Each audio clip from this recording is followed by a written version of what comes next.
Hello, my name is John Eligon, and I'm a national correspondent covering race for the New York Times. I'm joined by three activists and students who are working within their communities to create change. There's Thandiwe, Abdullah, Brandon Dasent, and Ashanti Scott.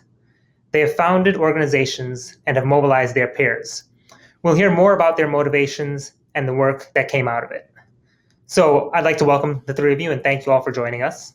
The first thing I want to ask all three of you, what were some of the major forces from your childhood that set you all on the trajectories that you all are on now? Ashanti, would you like to start? Yeah, I think one of the biggest things from my childhood that set the stage for my future activism and my future work was growing up around my mom, who worked for Jobs with Justice, Kentucky Jobs with Justice, which was labor work, and advocated for workers' rights and advocated for racial justice. So being alongside her in those spaces set the tone for my future work and really inspired me to be able to speak out for others and show up in my community. Match it. Thandiwe?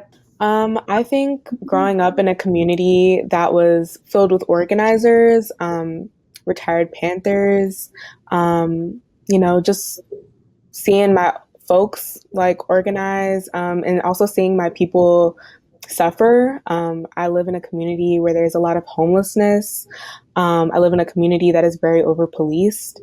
And my mom is also an organizer as well. And she taught me to view the world in this way and to not only see what was going on around me, but also to do the work. Gotcha.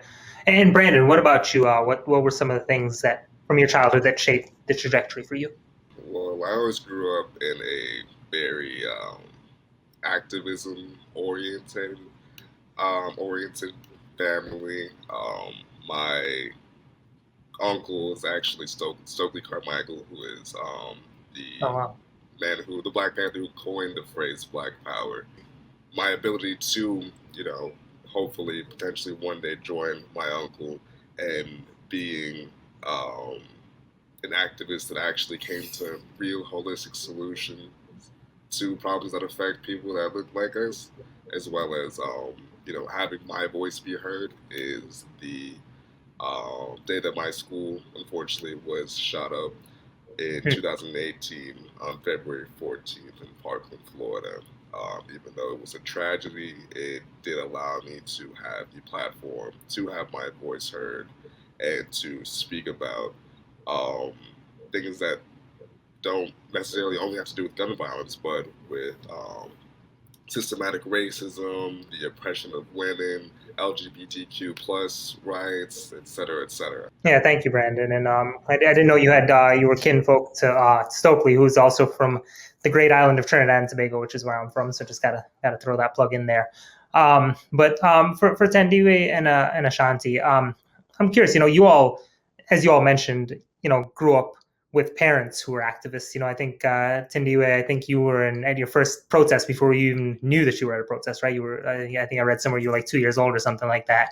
Can you tell me how that shapes the way, not only that you see the world, but the way you should move about in it, right? Because I think a lot of people see injustices, but I wonder if when you have a parent who is doing something about it, does that instill something in you where it's like, you can't just sit there and watch an injustice, you got to do something about it? Yeah, so my mom is a single mother. And so to be an organizer and a single mother, there's not really a lot of options when it comes to, okay, let me find a babysitter so that I can go to this like last minute rally. Because we all know that a lot of organizing is intuitive organizing that comes after like huge tragic events.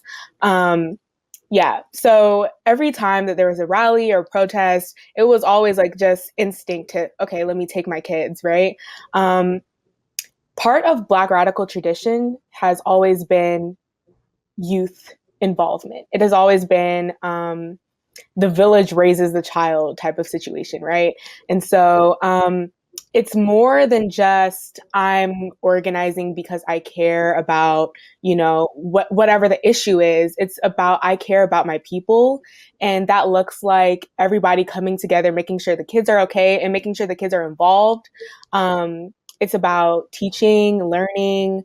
And so, yeah, there was never a point in my life where I felt like I wasn't welcome in organizing spaces because I was like too young or, that like I wasn't meant to be there. It's just something that has always been passed down. Like my mom was raised as a union organizer by her father. That's great. And what about you, Ashanti? Because, I think we spoke about this before, that I believe not only your mother, but your grandmother, your grandparents were also activists. But how did that shape you in terms of like seeing injustice and then doing something about it? Yeah, I think my family definitely has a long history of activism. My mom's parents moved to California to join the Black Panther Party there. And my mom was also a single mom. So she definitely had that when we would go to protests or organizing events at Highlander. She brought me and my brother along because being a single mom, daycare, like you said. And I think it definitely showed me how to show up for my community, because whenever the call was there, whenever there were flyers or events on whatever social media was popular at the time, she was there and she was showing up and she was asking, how can I help? And that's really what I do now in spaces I'm in. I show up and I say, how can I help? How can I contribute? And that's something that's so important in organizing. It's like, how can we make this better? When we see injustices, when we see neglect, how can we use our platform or our resources to alleviate those troubles, to help the issue? And so I think being with my mom at such a young age, even sometimes when I didn't know what really was going on, I mean, it's still ingrained into me now as an older person. And Brandon, I'm curious, like when you go through a traumatic experience like that, like, and you come out on the other end of it alive, like, how does that influence your perspective, I guess, in terms of going forward? I almost wonder if it's this thing where it's like you got to make the most of every second and really put your energy into, like you said, maybe not just gun violence work, but other things that are important to you. Just tell me about how that kind of manifested with you, I guess. Well, one, first and foremost, you're going to be thankful for your life, to be able to live and, see your family again and your loved ones again. But with me having lost a few people, you want to make sure that you do everything in your power to make sure that they didn't die for nothing or in vain, that their deaths have, as big of an impact on society and the world as possible. And I believe that that we've done that. We haven't done everything that we set out to do by any means, but in terms of getting people to listen, in terms of garnering as many eyes and ears as we possibly can, I feel like we've done that effectively. Mm-hmm. And I'm curious for all three of you, because the topic that we've been talking about is Black, superheroes in some ways. Did you all view your parents or your family as superheroes, like when you were growing up? I'm just curious. I definitely view my mom as a superhero. I was like, this woman is raising me and my brother, who were, we were really wild and very excited children, very loud children. And she's doing all that while at the same time showing up for her community and the kids in our neighborhood who, maybe didn't have resources to go to school, didn't have backpacks, trying to organize that. She was showing up and politically and advocating for policy and learning about laws and things like that. I mean, she definitely was a superwoman in my life, totally. Mm-hmm. What about you, Brandon? Did you view any of your family, or who were your superheroes, I guess, growing up? My mother is definitely a superhero in every sense of the word.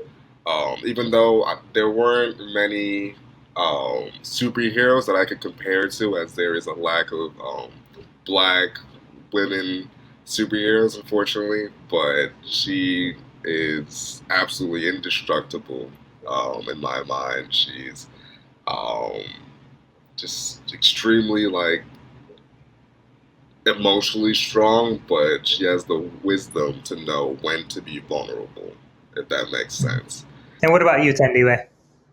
I don't know. I don't think I ever really viewed my mom as like a superhero, just because, I mean, I still respect her and think that the work she does is amazing.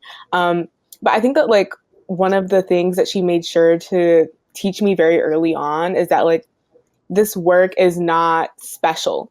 Like we are not different. We are not, above anyone for doing this work. This is like what we should be doing.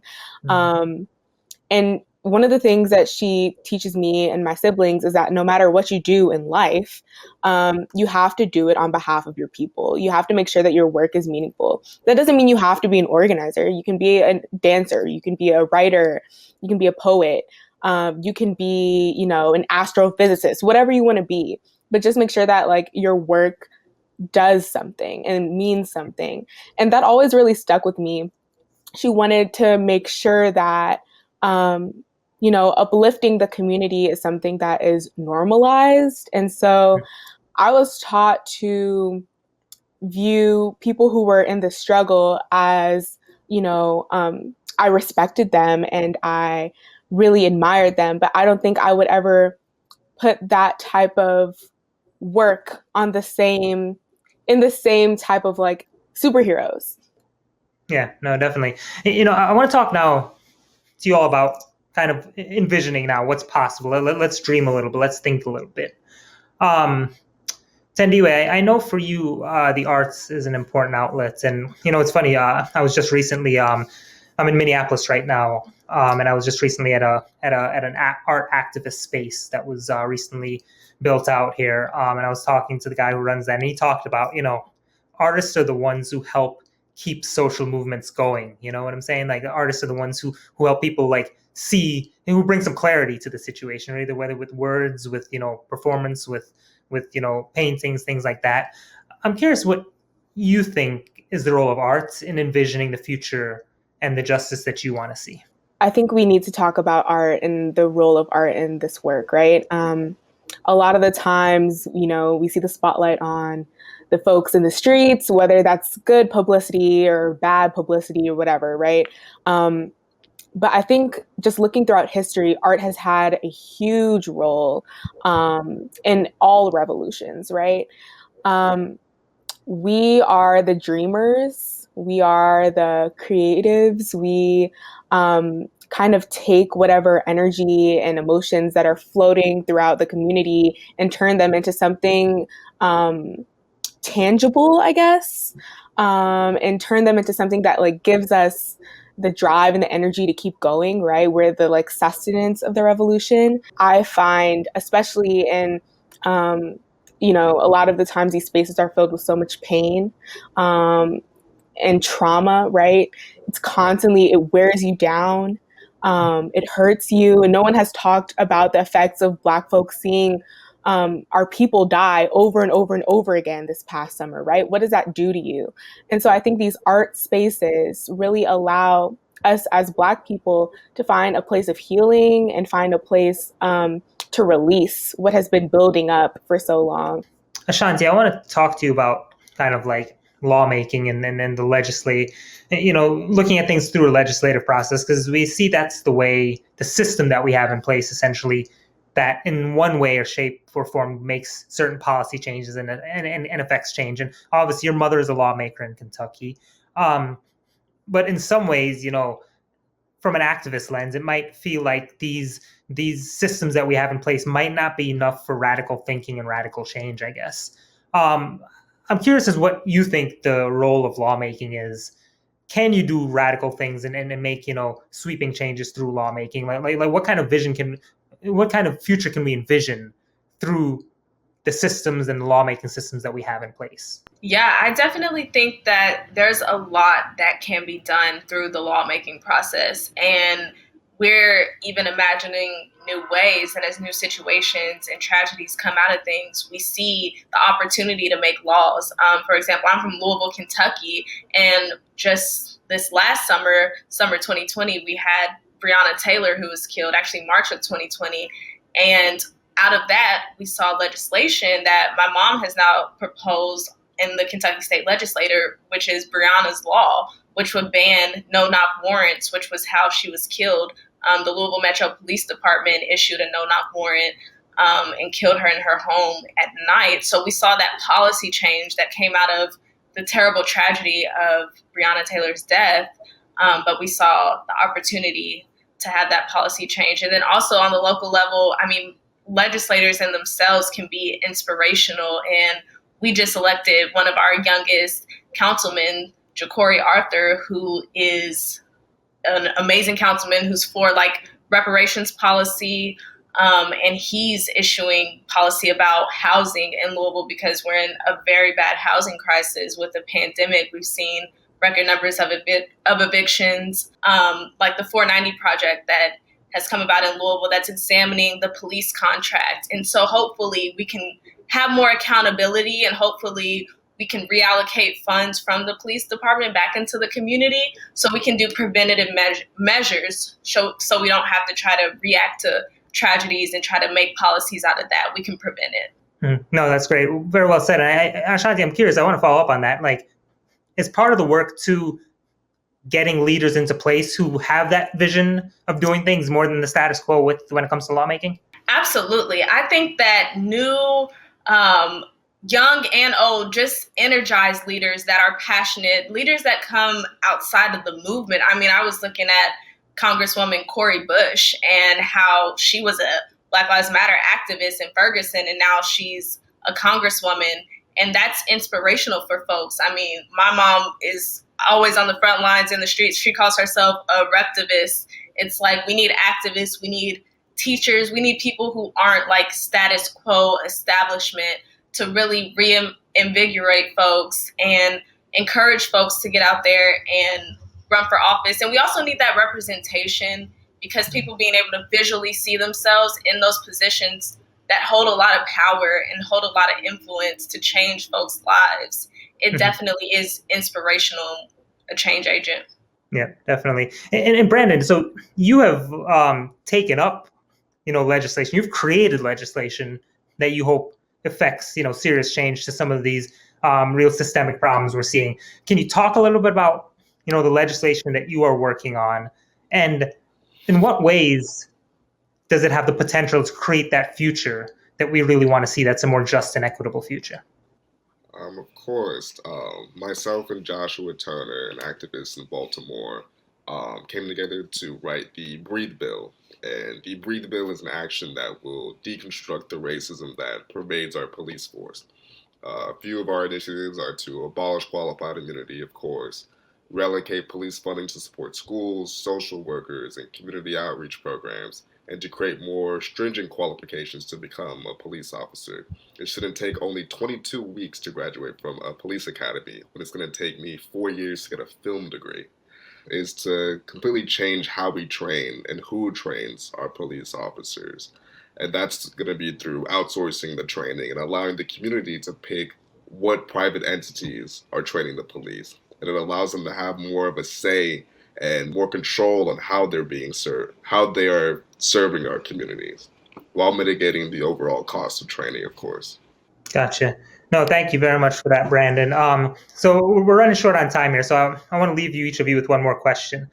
And that question is, if you all could choose any superpower, what would it be, and how would you use it to change the world? I don't know. I used to really like the ability to like change into whoever you want to be. That person from the X-Men, I think her name is like Mystique or something. I was like, yeah, I want to be her so bad. Her powers are so cool. And I think I would use that to get into places where I wouldn't normally be able to get into. I'm from Crenshaw District in Los Angeles. And so growing up, a lot of doors were always closed to me. And I had to kind of like change myself into someone who I wasn't in order to like get into places. Oh, I've been waiting to get asked this question since like age of 5. I would choose the power to control time. I'd either want to slow down time so that people could really take the time to absorb what's going on around us, and to take the time to figure out real holistic solutions to the problems that plague our society. Black Lives Matter started in 2012 when Trayvon Martin died. It took 8 whole years until the hashtag resurged when George Floyd was murdered last year. The Columbine shooting was in 1999. My high school in Parkland was shot up in 2018. And now today in 2021, due to recent shootings in Boulder and Atlanta, the same conversation about gun violence is being reiterated because people just so happen to be paying attention again for now? For me personally, I would want to be able to teleport just because I feel like in this work, I just miss so many things. Like, I want to show up everywhere. Like, I want to be at every event, and I want to be able to highlight everything and put it on my social media. And I want to be able to uplift folks like the Black artists in my community and the kids like elementary school who make art and make videos. I want to be able to go to their showcases and then turn around and go to, you know, a march or a rally. And I feel like I want to be everywhere at once, and I can't be. So I think if I had the power to teleport, like, I would be able to be here, and then, you know, I wouldn't have to worry about driving and all that. I can hop over here, I can hop to this state, and, you know, I could just see everything, see the world, and, you know, show up in every way, shape, and form and everywhere. Wow, thank you for that. I want to thank all three of you, you know, just personally from me, you know, I don't want to get too sappy, but like I got my first child, a little girl coming in September, and if she can be half of what you all are in 2040, I will be really happy. So, you know, I appreciate you all, Brandon, Ashanti, Thandiwe. Thank you all so much. Thank you everyone for joining us, and we still have some more event to go, so please stay with us.